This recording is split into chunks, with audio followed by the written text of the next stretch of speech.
Contos de terror para ouvir sozinho. O sino do cemitério. Caía uma garoa fina naquela tarde de inverno no pequeno cemitério da cidade de Pomerode, Santa Catarina, e os familiares de Mendieta davam-lhe os pêsames pela trágica perda da sua bela e jovem esposa, Rose. Mendieta conhecera Rose em uma viagem a Blumenau. Eles se apaixonaram e foram morar na propriedade que ele herdou anos antes. Ele não era um homem de muitas posses e viveram alguns anos de forma humilde. Viajava fazendo comércio e Rose cuidava da casa. Ela era uma mulher forte, saudável e de temperamento firme. Mendieta brincava chamando-a de sua Valquíria. E como ele passava meses fora, Rose acabou fazendo amizade com uma moça de uma casa próxima, a encantadora Juliana. Era essa amiga que consolava o agora viúvo Mendieta durante o sepultamento de Rose. A morte dela foi marcada por uma doença que nenhum especialista da região conseguiu identificar. Simplesmente definhou AOS, poucos até falecer. Seu marido não tinha mais de um mês em casa após retornar da última viagem. Assim pode ficar ao lado dela e cuidar da esposa moribunda. Juliana acompanhou tudo como a leal amiga que era e sofreu com Mendieta pela sua perda. Ela ficou ao lado dele o tempo todo no cemitério, até o final, quando o último parente se fora. Como era o costume daqueles tempos, a cova de Rose tinha um sino do lado de fora. Acontecia que pessoas dadas como mortas poderiam despertar nos caixões e começarem a se mexer. Então, um sino amarrado AOS, seus braços, soava pelo cemitério, e os coveiros corriam para desenterrar a pessoa antes que ela viesse a morrer realmente. Mendieta e Juliana observavam a cova de Rose e o fúnebre sino suspenso por um aparato acima do chão. Era uma vigília delegada a AOS Coveiros. Porém, Mendieta pedira que ficassem por um tempo afastados para que ele pudesse fazer suas orações e se despedir da sua amada Rose. Assim, ele e Juliana puderam conversar com mais privacidade quando se viram sozinhos diante da sepultura. Quanto tempo mais, Mendieta? Precisaremos esperar por alguns meses, Juliana.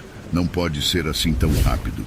Nossas famílias e a comunidade poderão estranhar, até mesmo levantar suspeitas. Mendieta respondeu, falando em um tom baixo e olhando à sua volta para ver se não havia algum funcionário do cemitério por perto. Não foi bem isso que você me prometeu.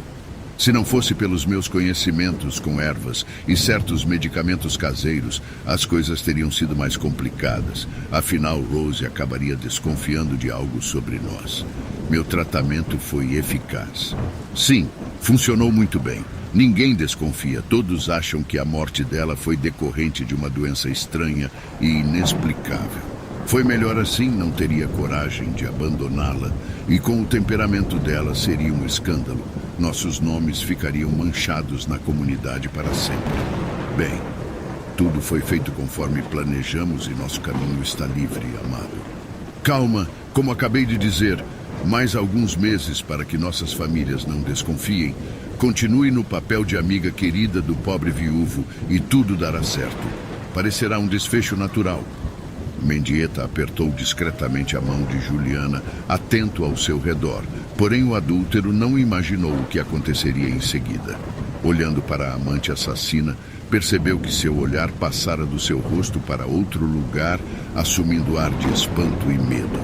Seguindo a direção para a qual ela olhava, viu que era a cova de Rose que Juliana observava com crescente horror. A corda do sino estava começando a se mexer. Lentamente, quase levando o pequeno instrumento a soar o alarme. Apavorado com o que aquilo significava, Mendieta rapidamente se ajoelhou na terra úmida, sacou uma pequena faca da sua cintura e cortou a corda com um gesto firme, antes que o sino emitisse qualquer som.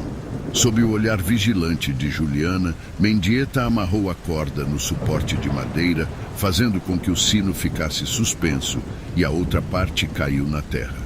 Acreditava que, mesmo que alguém visse a cova de Rose com o sino preso daquela maneira, teria tempo para convencer a pessoa que certamente ocorrera uma brincadeira de péssimo gosto dos jovens que andavam pela região ou de invasores de túmulos que atacavam as covas durante a madrugada para roubar joias dos defuntos. Sem mais se preocupar com o ocorrido, o casal de assassinos tomou os rumos de suas casas, cada qual indo para a sua propriedade, pelo menos por enquanto. O tempo passou e durante as viagens de Mendieta, Juliana cuidava da propriedade dele, dizendo para a família que fazia aquilo para honrar a memória de Rose, sua grande amiga falecida de forma tão abrupta. Mendieta trazia presentes para Juliana como forma de agradecimento pela sua dedicação à OS Bens da amiga querida. O plano de ambos se desenrolou de forma tão natural e perfeita que as suas famílias começaram a estimular o casamento. Afinal, Mendieta era jovem ainda, nem chegara na casa dos 40 anos, portanto nada melhor do que ter uma nova companheira. E qual escolha melhor do que a amiga tão próxima? Eles se casaram em uma tarde de verão. Uma grande festa marcou a união abençoada por todos, e ninguém tinha um pingo sequer de desconfiança sobre como as coisas ocorreram, tanto que atribuíram a má sorte de Rose a algo que ela tenha trazido consigo da sua terra natal. E todos foram unânimes em ficarem felizes por não ser contagioso. Viajaram em lua de mel por alguns meses. Retornaram para a casa de Mendieta, que agora era de Juliana também, a sua nova e feliz esposa. Viviam felizes, até mesmo a sombra pelo que fizeram a pobre Rose se dissipou. Jogaram tudo para o esquecimento e se dedicaram às suas vidas. Era uma noite fria de outono e o casal dormia, aquecido em sua confortável cama. Um som repentino ecoou pela casa, despertando Juliana. Ela sentou-se na cama iluminada pela luz da lua e concentrou sua audição. Por alguns minutos, o silêncio reinou. Ela ficou assustada, pois na casa só viviam eles dois, não tinham criados. Mendieta estava bem financeiramente, mas não a ponto de terem serviçais. Tampouco tinham animais de estimação dentro de casa também, apenas um cão que dormia no terreno para alertar se alguém se aproximasse, porém o animal estava silencioso. Naquela noite apenas o som do vento agitando as árvores se fazia ouvir.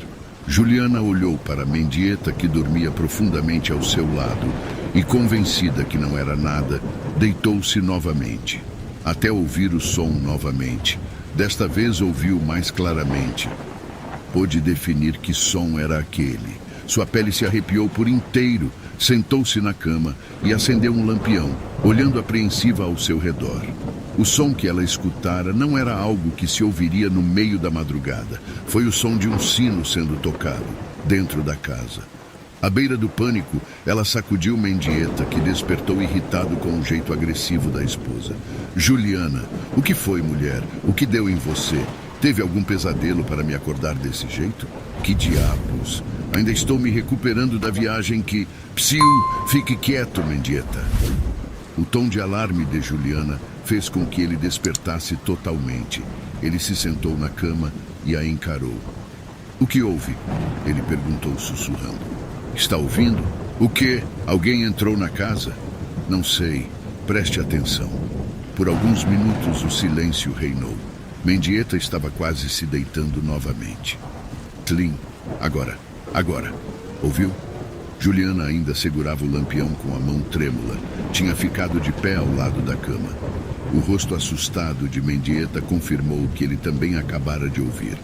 Isso foi o som de um sino, dentro de casa? Nós não temos sinos, Deus Todo-Poderoso. Vai lá ver o que é. Enlouqueceu? Pode ser um assaltante, mulher. Invasores não tocam sinos, vai... Estou apavorada. Mendieta vestiu sua calça, não queria confessar para a mulher, mas também estava morrendo de medo. Quem invade uma casa tocando sino? Acendeu outro lampião e saiu do quarto. Juliana ficou de pé, trêmula, aguardando o marido voltar, dizendo que era apenas o vento batendo na prataria da cozinha ou algo semelhante. Talvez tivessem esquecido alguma janela aberta no andar de baixo. Ela ouviu os passos do marido sumindo pelo corredor em direção à escada, depois os degraus da escada rangendo sob o peso dele, e em seguida o silêncio imperou pesado e agoniante, até ela ouvir novamente o som do sino. Tlin quase deixou o lampião cair com o susto. Foi até a porta do quarto e olhou para o corredor escuro em direção à escada. Mendieta? Mendieta? Onde você está? Um grito de gelar a espinha ecoou pela casa. Era a voz de Mendieta. Juliana ficou congelada de medo na porta do quarto. Não ouviu mais nada depois do grito e não tinha forças para dar um passo adiante. Não houve sons de luta, nem do lampião dele se quebrando, nada além de um grito e o silêncio em seguida. Mendieta? O que? Tlin. Novamente o som do sino ecoou pela casa. Parecia vir da escada. Quem é? Por favor, eu não... Tlin. O sino tocou, e desta vez o som veio do fundo do corredor. Rosmerta não conseguiu desviar os olhos da escuridão, até que ela dominou tudo ao seu redor. Nos dias que se seguiram àquela noite, Mendieta e Juliana não foram vistos em lugar algum. Estranhando o tempo prolongado de ausência e sabendo que ele não estaria viajando naquela época, os familiares foram até a casa deles. Ao chegarem lá, tiveram que arrombar a porta, pois estava trancada pelo lado de dentro. Andaram pela casa chamando por eles, mas ninguém respondeu. A casa estava tomada pela poeira e pelo ar rançoso de comida estragada. No quarto, a cama de casal estava desarrumada como se tivessem se levantado e a abandonado. Nada estava faltando e nem havia sinais de arrombamento. Um primo de Mendieta chamou pelos demais e os levou até o escritório. Em cima da mesa de trabalho de Mendieta repousava um pequeno sino do tipo usado nas covas dos cemitérios, sujo de terra e lama, ressecada com um pedaço de corda puída amarrada a ele. Um deles sugeriu que fossem até o cemitério para falar com os coveiros, ver se algo mudara na sepultura de Rose, pois temia que eles tivessem sido atacados por ladrões de covas insatisfeitos, já que a falecida havia sido enterrada sem objetos valiosos. Quando chegaram ao local, viram que o sino da cova de Rose não estava lá. Um pedaço de corda saía do chão e que a terra parecia remexida. Um tio de Mendieta ordenou que a cova fosse aberta. Cavaram até chegar ao caixão e, para o espanto de todos os presentes, dentro dele estavam os corpos de Mendieta e Juliana entrelaçados com as roupas de dormir. Seus rostos estavam escuros e retorcidos, as bocas abertas, como se estivessem gritando, e os olhos esbugalhados, dizendo que a última visão deles foi a do mais puro horror. Um detalhe deixou a situação mais sinistra ainda. Somente os corpos deles estavam lá, mas o cadáver de Rose havia sumido. O acontecimento deixou a região aterrorizada. As pessoas passaram a temer que suas casas fossem invadidas por quem ou o que cometera aquela atrocidade com o infeliz casal e levado o corpo de Rose. A cidade de Pomerode ficou famosa por muitos anos graças a essa história. E a casa de Mendieta ficou fechada por décadas, sendo considerada amaldiçoada. A lenda do casal desfigurado e enterrado na mesma cova se espalhou e ninguém queria morar ali. A propriedade foi cuidada pelos parentes de ambos por muito tempo, e a estranha história do casal ficou no passado como um mistério nunca resolvido. Conseguiram vender para uma família recém-chegada à cidade e que não deu ouvidos para o que os locais contavam por onde quer que andassem. Logo se acostumaram à presença do simpático casal e da pequena filhinha deles na casa que ficou sendo alvo de histórias horríveis por anos. Alguns vizinhos espalhavam que ouviam sons de gritos e de coisas quebrando vindo da casa antes que se mudassem. Porém, nunca encontraram nada danificado e nem revirado. Tudo foi relegado ao status de folclore, invenção dos aldeões mais velhos que tentavam impressionar os mais jovens. Assim, o mistério da antiga casa vazia de Pomerode caiu no esquecimento. Passava um pouco das 2 da manhã de uma madrugada gelada de inverno, quando a garotinha entrou no quarto dos pais, chamando pela mãe. Ela estava assustada e trêmula. Mamãe, o que houve, bebê? Perguntou a mãe, esfregando os olhos cheios de sono. No meu quarto tem uma moça tocando sino. Uma moça? Sino? Você deve ter tido um pesadelo. Não, ela estava perto da janela e sacudia um sininho bem devagar. O que houve? O pai estava sentando-se na cama, ouvindo a conversa delas. Disse que tem uma moça com sino no seu quarto, minha filha. Ora, foi só um sonho. Não, papai, não foi. Ela está lá. Tlim. O som de um sino vindo do corredor fez a menina pular para a cama gemendo e se encolher entre os pais. A mãe a abraçou enquanto empurrava o marido para fora. Mas o que será isso? Perguntou o marido enquanto procuravam um lampião. Vá ver o que é. Tlim, tlim. O som do sino ficou mais alto vindo do corredor e cada vez mais próximo. O homem tentava se mover, mas o pavor o congelou. A porta do quarto entreaberta se escancarou e os gritos foram abafados por outro som que ecoou por toda a casa. Telim.